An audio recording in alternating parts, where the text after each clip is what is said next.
हम देख रहे हैं कक्षा 12 राजनीति विज्ञान, पहली इकाई प्रमुख अवधारणाएं और उसका पहला चैप्टर न्याय जस्टिस। हमने इस चैप्टर में चर्चा की थी न्याय की, जिसमें प्लेटो के बारे में बताया था। चर्चा की थी अपन ने प्लेटो के बारे में, जो कि एक यूनानी राजनीतिक विचारक है। और प्लेटो ने न्याय की परिभाषा दी थी कि प्रत्येक व्यक्ति को अपना निर्दिष्ट कार्य करना चाहिए, दूसरों के कार्यों में हस्तक्षेप नहीं करना ही न्याय है। उसके बाद में अपने देखा प्लेटो की पुस्तक है रिपब्लिक, और उसके भाग 2, 3 और 4 में प्लेटो ने रिपब्लिक में न्याय सिद्धांत को समझाने का प्रयास किया।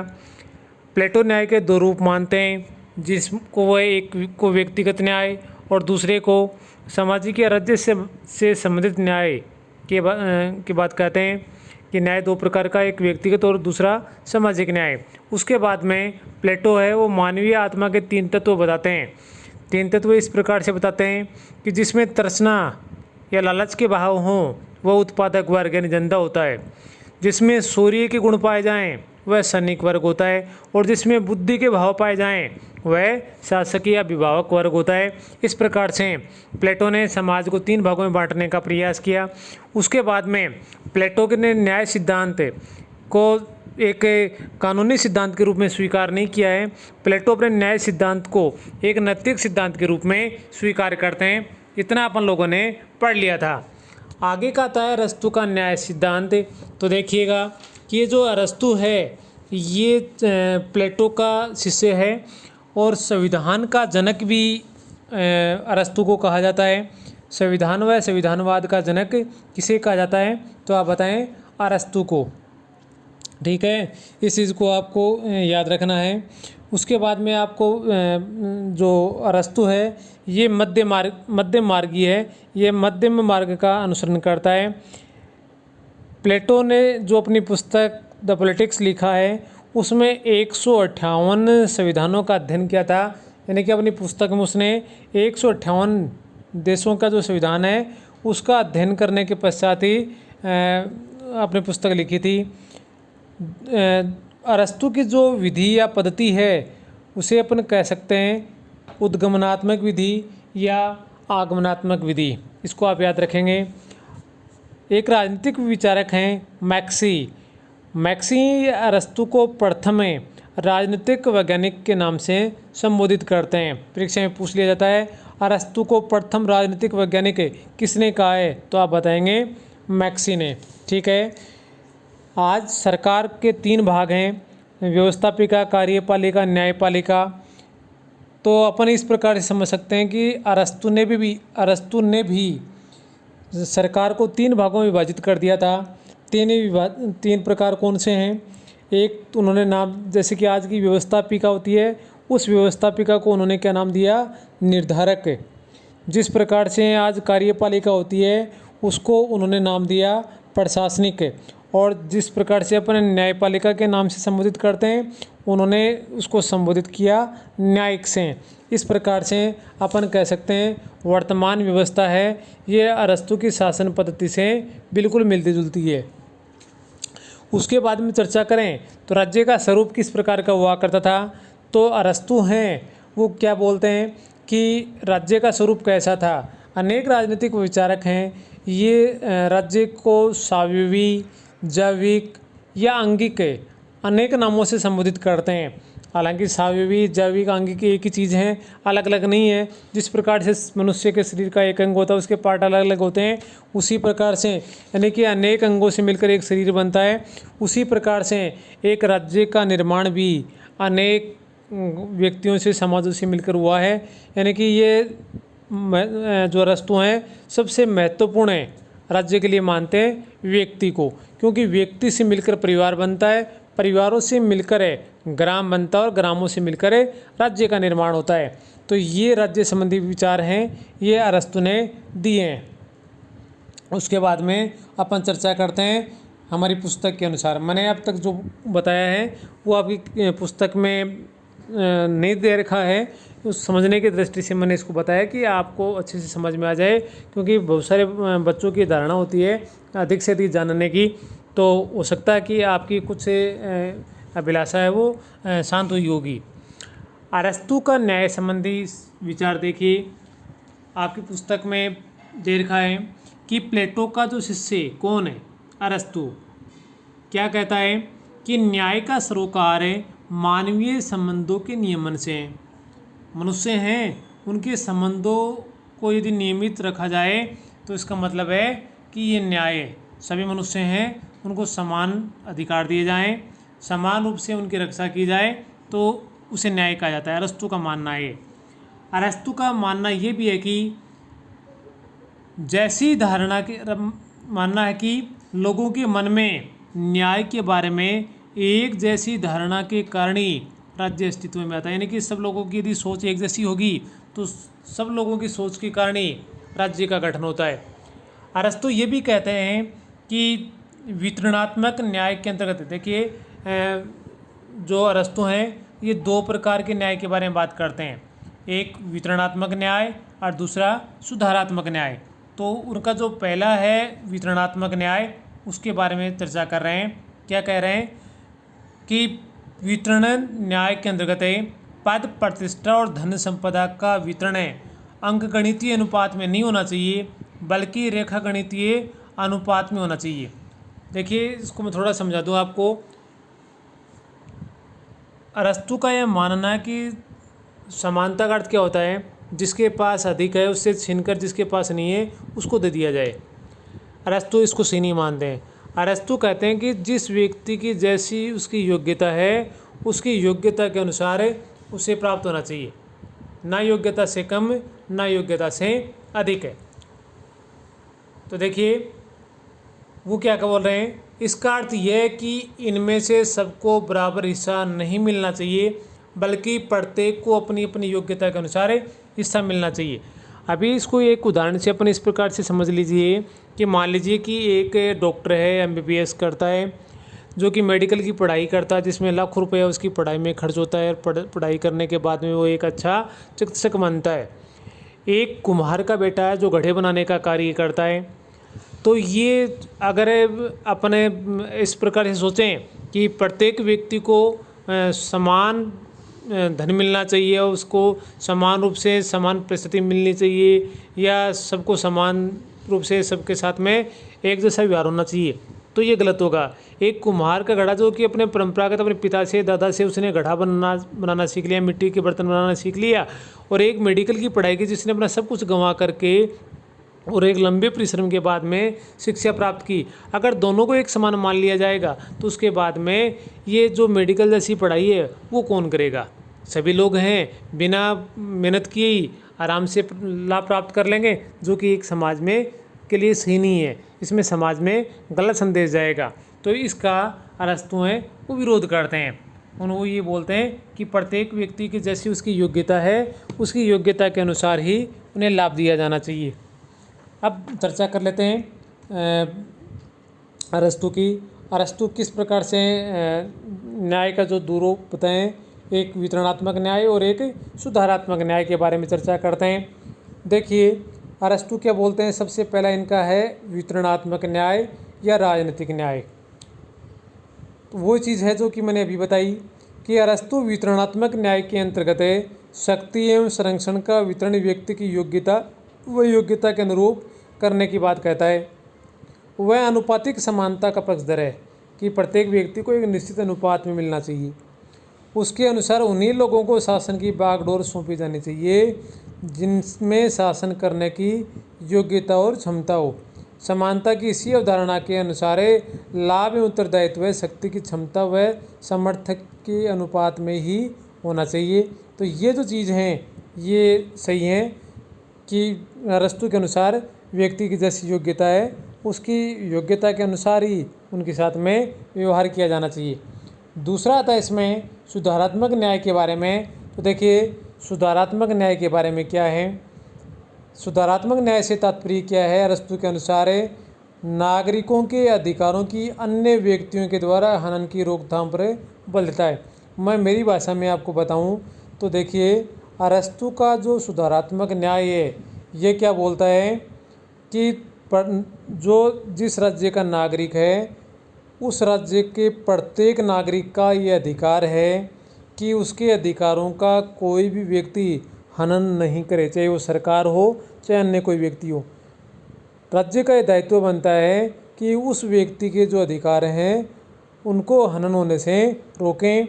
इसके अलावा उनकी जो संपत्ति है उस संपत्ति की भी राज्य रक्षा करें।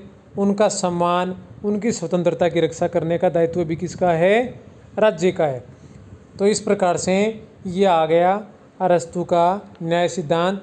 मैं थोड़ा सा फिर से बता दूं अरस्तु के न्याय सिद्धांत के बारे में। अरस्तु का न्याय सिद्धांत है जिसमें अरस्तु क्या कहता है, उसकी पुस्तक है द पॉलिटिक्स, अरस्तु की पुस्तक का नाम है। और उस द पॉलिटिक्स में अरस्तु ने क्या बताया है कि उसने बताया कि व्यक्ति के जैसी उसकी योग्यता है, उसकी योग्यता के अनुसार ही व्यक्ति के साथ में व्यवहार किया जाना चाहिए। अरस्तु अपने न्याय सिद्धांत को दो भागों में बांटता है, एक वितरणात्मक न्याय है, एक सुधारात्मक न्याय है। वितरणात्मक न्याय में अरस्तु क्या कहता है कि व्यक्ति की जैसी उसकी योग्यता है, उसकी योग्यता के अनुसार ही व्यक्ति को लाभ मिलना चाहिए, सबको बराबर नहीं मिलना चाहिए। ठीक है ना। दूसरी वितरणात्मक राजनीतिक न्याय, जिसमें अरस्तु कहता है कि प्रत्येक व्यक्ति का ये अधिकार है कि कोई भी व्यक्ति या राज्य उसके अधिकारों का हनन नहीं करे। दूसरा, वह राज्य से अपेक्षा करता है कि राज्य उसके अधिकारों की रक्षा करे, उसके सम्मान की रक्षा करे, उसकी संपत्ति की रक्षा करे। ठीक है ना। तो इस प्रकार की जो नागरिक है राज्य से जो अपेक्षा करता है और राज्य उसकी अपेक्षा के अनुसार कार्य करता है, तो उसे भी अरस्तु सुधारात्मक न्याय स्वीकार करता है। ठीक है ना। तो वितरणात्मक न्याय और सुधारात्मक न्याय, ठीक है, आप समझ गए होंगे। उसके बाद में आगे चलते हैं। देखिए अपन लोगों ने अब तक चर्चा कर ली है, एक चर्चा की अपने प्राचीन समय की यूनानी विचारकों के बारे में। अपन लोगों ने, मैंने पहले वाले वीडियो में बताया था कि यूनानी विचारक कौन है।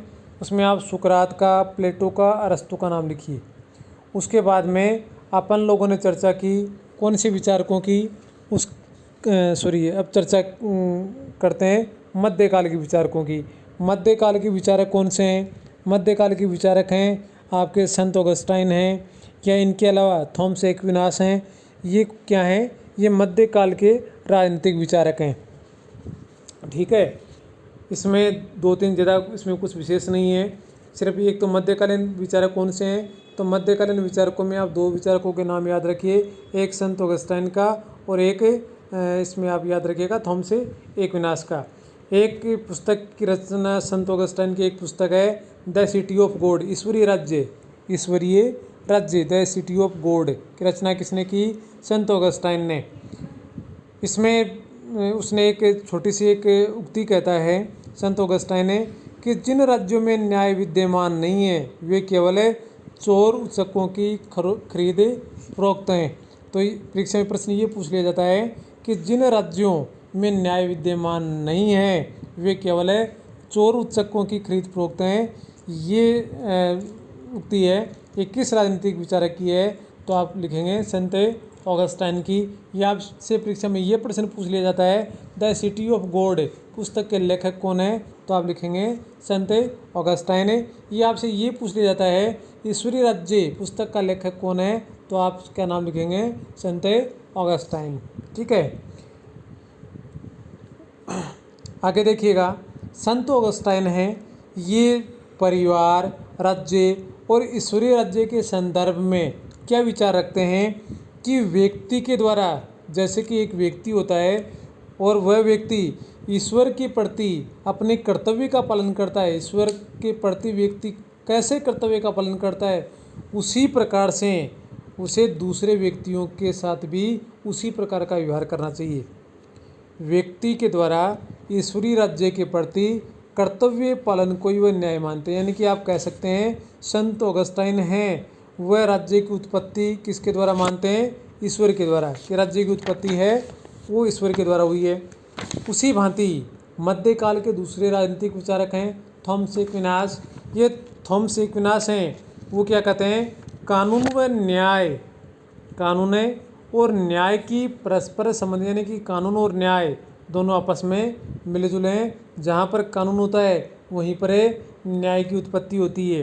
क्या कहते हैं कि न्याय एक व्यवस्थित और अनुशासित जीवन व्यतीत करने तथा उन कर्तव्यों का पालन करने में निहित है जिनकी व्यवस्था मांग करती है। यानी कि जनता अपन से क्या, सरकार से क्या चाहती है कि उसके राज्य में न्याय की व्यवस्था हो, कोई भी नागरिक है उसके अधिकारों का उल्लंघन नहीं हो, अधिकारों का हनन नहीं हो और व्यक्ति है अनुशासित जीवन व्यतीत करे। तो जब इस प्रकार की व्यवस्था उत्पन्न हो जाती है तो वो उसे थॉमस एक्विनास हैं वो क्या नाम देते हैं, न्याय का। एक आप अंडरलाइन कीजिएगा, ये थॉमस एक्विनास हैं। परीक्षा में प्रश्न पूछ लिया जाता है, थॉमस एक्विनास न्याय का मौलिक तत्व किसे मानते हैं, तो आप बताएंगे समानता को। थॉमस एक्विनास समानता को न्याय का मौलिक तत्व मानते। परीक्षा में प्रश्न इस प्रकार का पूछ लिया जाता है कि समानता को न्याय का मौलिक तत्व कौन मध्यकालीन राजनीतिक विचारक मानता है, तो उसमें आप क्या करोगे, थॉमस एक्विनास। ठीक है, ये मध्यकालीन अपन लोगों ने यूनानी राजनीतिक विचारक पढ़े। यूनानी राजनीतिक विचारकों में आप सुकरात का नाम, अरस्तु का, प्लेटो का नाम याद रखें। मध्यकालीन राजनीतिक विचारकों के बारे में जब आप पढ़ते हैं तो उसमें आप कौन से नाम याद रखेंगे, उसमें आप रखेंगे थॉमस एक्विनास और दूसरा आपने अभी जो पढ़ा है संत Augustine the city of God. ठीक है, ये सारा चीज़ें हैं अपन लोगों ने पढ़ ली। अब बात करते हैं आधुनिक काल की। आधुनिक काल के बारे में जब बात करें तो डेविड ह्यूम का नाम आता है, बेंथम का नाम आता है, जी.एस. मिल का नाम आता है। ये बहुत सारे राजनीतिक विचारक हैं जिन्होंने उपयोगितावाद का सिद्धांत दिया। ये विचारक है प्रमुख रूप से आधुनिक काल के राजनीतिक विचारक कहे जाते हैं। मैं सीधा सीधा इसके बारे में बताऊं, देखिए आपसे परीक्षा में प्रश्न पूछ लिया जाता है उपयोगितावाद के राजनीतिक विचारक कौन है, आप आप नाम याद रखेंगे Jeremy Bentham, John Stuart Mill, James मिल, डेविड ह्यूम आदि के नाम आप दे सकते हैं। ठीक है ना।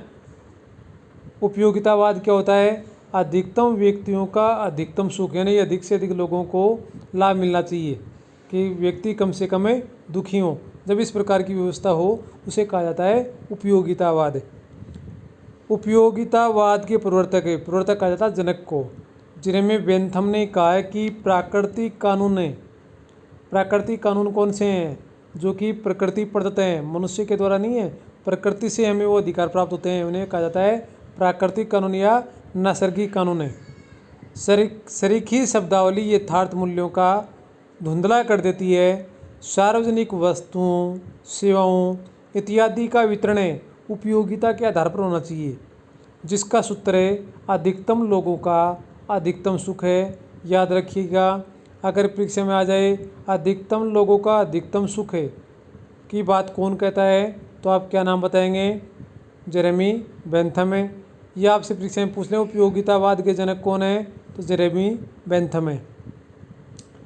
जॉन स्टुअर्ट मिल, इसको जे.एस. मिल भी कहा जाता है, ने न्याय को सामाजिक उपयोगिता का सबसे महत्वपूर्ण तत्व मानते हुए तर्क दिया है कि मनुष्य अपने लिए सुरक्षा की कामना करते हैं, इसलिए वे नैतिक नियम स्वीकार कर लेते हैं जिनमें दूसरे भी वैसी ही सुरक्षा अनुभव कर सकें। अतः उपयोगिता ही न्याय का मूल मंत्र है कि व्यक्ति, जैसे कोई वस्तु होती है, व्यक्ति बहुत सारी वस्तुओं का संचय कर लेता है। कई वस्तुएं इस प्रकार की होती हैं कि वो उसके किसी काम की नहीं होती हैं, लेकिन वो बस उनको इकट्ठा करने के चक्कर में पड़ा रहता है।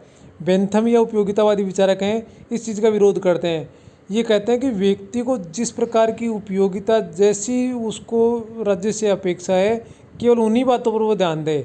राज्य या जैसा कार्य उसको करना है केवल उसी पर ध्यान दे, अन्य कार्यों पर व्यर्थ में ध्यान उसको नहीं देना है।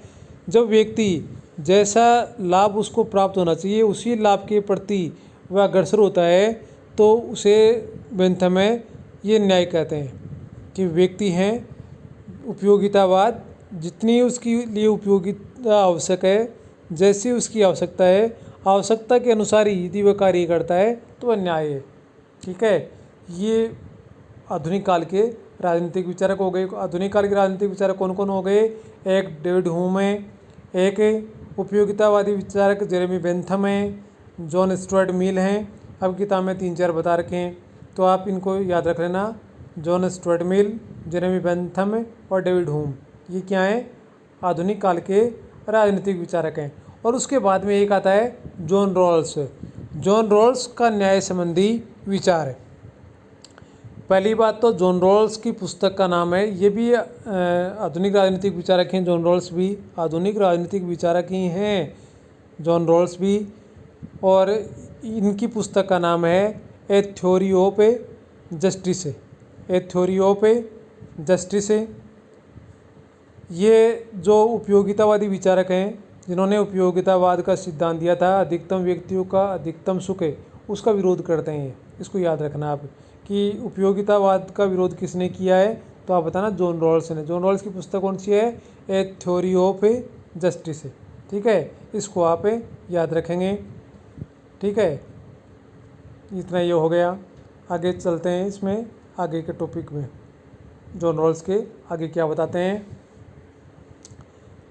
जॉन रॉल्स संवैधानिक लोकतंत्र में न्याय के 2 मौलिक नैतिक सिद्धांतों की प्रतिस्थापना करते हैं। यानी कि जॉन रॉल्स हैं, एक तो वे संवैधानिक लोकतंत्र में विश्वास करते हैं, और वो जो नैतिक सिद्धांत हैं वो 2 प्रकार के बताते हैं।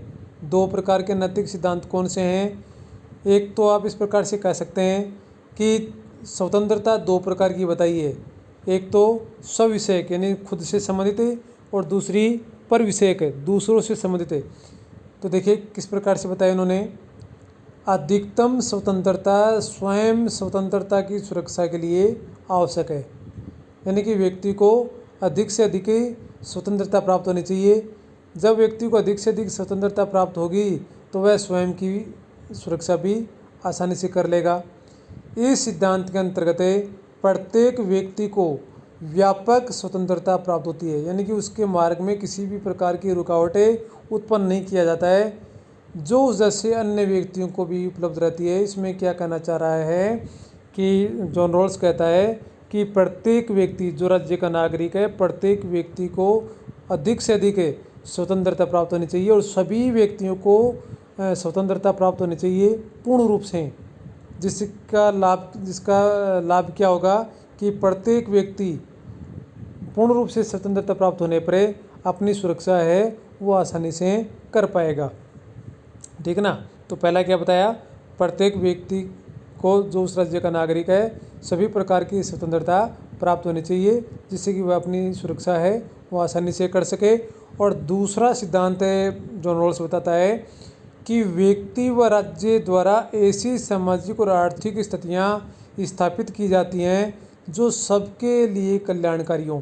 दूसरी बात में राज्य के द्वारा कुछ प्रतिबंध लगाए जाते हैं, और प्रतिबंध क्यों लगाए जाते हैं, जिसके प्रतिबंध इसलिए लगाए जाते हैं कि सभी व्यक्तियों का कल्याण हो, किसी के भी मार्ग में रुकावट पैदा नहीं हो, कोई भी व्यक्ति है दूसरे के अधिकारों का हनन नहीं करे। जो ये दूसरी बात कहता है जॉन रॉल्स, इस दूसरी बात को वो किस नाम से संबोधित करते हैं, अज्ञानता का पर्दा या अज्ञानता का आवरण। एक ही बात है, अज्ञानता का पर्दा कह लीजिए या अज्ञानता का आवरण कह दीजिए, एक ही बात है। परीक्षा में प्रश्न पूछ लिया जाता है अज्ञानता का आवरण या पर्दा सिद्धांत किसने दिया है, तो जॉन रॉल्स ने दिया है। जिसको आप याद रखेंगे, या परीक्षा में प्रश्न पूछ लिया जॉन रॉल्स की पुस्तक का नाम क्या है, तो ए थ्योरी ऑफ जस्टिस, या उपयोगितावाद का सिद्धांत है जो अधिकतम व्यक्तियों का अधिकतम हित है, उसका विरोध किसने किया है, तो जॉन रॉल्स ने किया है। इसको आप याद रखेंगे। ठीक है। अब जो अज्ञानता का पर्दा है उसको किस प्रकार से एक्सप्लेन करते हैं, देखिएगा। ये कह रहे हैं कि समाज के भावी योजना निर्माताओं को नीति निर्माण करते समय जो हमारे कानून बनाने वाली जो संस्था व्यवस्थापिका है, कानून निर्माता हैं, तो उनके लिए कह रहा है कि जब वो कानून बनाएं तो कानून बनाते समय इस सिद्धांत के अनुसरण की सलाह देते हैं। क्या अनुसरण करना है कि सभी व्यक्ति एक समतल धरातल से अपनी प्रगति का लक्ष्य प्राप्त करने की चेष्टा करते हैं। यानी कि जितनी भी पूरी जनता है, राज्य में निवास करने वाले जो नागरिक हैं, उनके लिए कानून का निर्माण इस प्रकार से करना है कि सब व्यक्ति अपना विकास करने के लिए, अपना लक्ष्य प्राप्त करने के लिए आसानी से आगे अपना विकास कर सकें, कदम उठा सकें।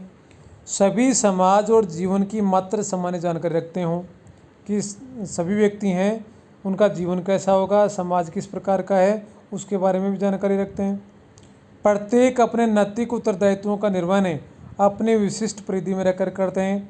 यानी कि प्रत्येक व्यक्ति या जो कानून बनाने वाली संस्थाएं हैं, जो नागरिक हैं, उनके जो नैतिक उत्तरदायित्व हैं, केवल उनका जितना मतलब कहने का मतलब है कि दूसरे के कार्यों में हस्तक्षेप नहीं करते हों, ऐसी व्यवस्था होनी चाहिए। अपनी विशिष्ट पृष्ठभूमि व स्थिति की अनभिज्ञता उन्हें ऐसे दृष्टिकोण को अपनाने के लिए प्रेरित करती है। यानी उन्हें दूसरों के कार्यों में किसी प्रकार की रुकावट नहीं डालनी है। यदि वह कोई गलत कार्य होता हुआ भी देखते हैं या उनको ऐसा लगता है कि राज्य कहीं पर शोषण कर रहा है, तो उनको अनभिज्ञता का प्रदर्शन करना है, उनको उस ओर ध्यान ही नहीं देना है, उन्हें केवल अपने विकास की ओर देखना है। वो ऐसे दृष्टिकोण को अपनाने के लिए प्रेरित करती हूँ जो नैतिक हों। रोल समाज के लिए सबसे औचित्यपूर्ण न्याय उस सिद्धांत को मानता है जिसमें लोग स्वतः ही अज्ञानता के पर्दे को स्वीकार कर लेते हैं कि ऐसी स्थिति में प्रत्येक व्यक्ति मूलभूत नैतिक शक्तियों से संपन्न नैतिक व्यक्ति होते हैं। यानी कि क्या कह रहा है, जो अज्ञानता का पर्दा या अज्ञानता का आवरण है, जॉन रॉल्स का जिसने सिद्धांत दिया है, तो जिसमें वो क्या कह रहे हैं कि ये अपना जो अज्ञानता का सिद्धांत है किसके लिए बनाया है, जो कानून निर्माता हैं, कानून निर्माण करने वाले हैं, जब भी कानून का निर्माण करें इस चीज़ को ध्यान में रखें कि वो कानून का निर्माण इस प्रकार का करें कि जिसमें प्रत्येक व्यक्ति अपने लक्ष्य को प्राप्त कर सके, जो उनका उद्देश्य है उस उद्देश्य को प्राप्त कर सकें। वो इस चीज़ को भी ध्यान में रखें कि प्रत्येक व्यक्ति अपने समाज और जीवन के बारे में सब कुछ सारी जानकारी रखते हैं। यदि सरकार ने उनके खिलाफ कुछ गलत भी किया तो उसका विरोध करेंगे, इसलिए उन्हें कुछ गलत नहीं करना है। इस बात को उन्हें ध्यान में रखना है कि राज्य जो कार्य कर रहा है पूरी जनता को उसकी जानकारी है। यदि वो कुछ गलत कानून का निर्माण कर लेंगे तो जनता उसका विरोध करेगी, इसलिए उनको नैतिक जिम्मेदारी मानते हुए इस प्रकार का प्रदर्शन करना है कि कानून का निर्माण है वो सही तरीके का हो। साथ में ही अपनी विशिष्ट पृष्ठभूमि व स्थिति की अनभिज्ञता उन्हें ऐसे दृष्टिकोण को अपनाने के लिए प्रेरित करती है जो नैतिक हों। यानी कि वह जब इस प्रकार का कानून का निर्माण कर लें तो उन्हें इस बात का ध्यान में रखना है कि कानून इस प्रकार का हो, जनता के लिए जो कुछ भी वो निर्माण कर रहे हैं वो नैतिक दृष्टि से पवित्र हो, जनता उस पर विश्वास करे और उसे अपना ले। जॉन रॉल्स समाज के लिए केवल औचित्यपूर्ण न्याय, जो उचित है उसी न्याय को स्वीकार करते हैं और उसके लिए वो क्या नाम देते हैं, अज्ञानता के पर्दे का आवरण, कि यानी कि जनता है या जो कानून निर्माण करने वाले हैं, जनता तो ये देखती है कि उन्हें सरकार के कार्यों पर की जानकारी नहीं है कि सरकार क्या कर रही है, हालांकि उन्हें जानकारी होती है। जबकि सरकार है जब भी कानून का निर्माण करती है वो इस प्रकार का ध्यान में रखती है कि जनता को शायद पता नहीं होगा कि हम क्या कर रहे हैं, लेकिन हमें जो उचित है वो ही करेंगे, जिससे कि जनता का सरकार के प्रति किसी प्रकार का संदेह है वो उत्पन्न नहीं हो। तो ये जॉन रॉल्स का है, जिसमें आप 2 प्रकार के जो सिद्धांत हैं उन सिद्धांतों के बारे में आप याद करेंगे। उनकी पुस्तक है उसके बारे में देखेंगे।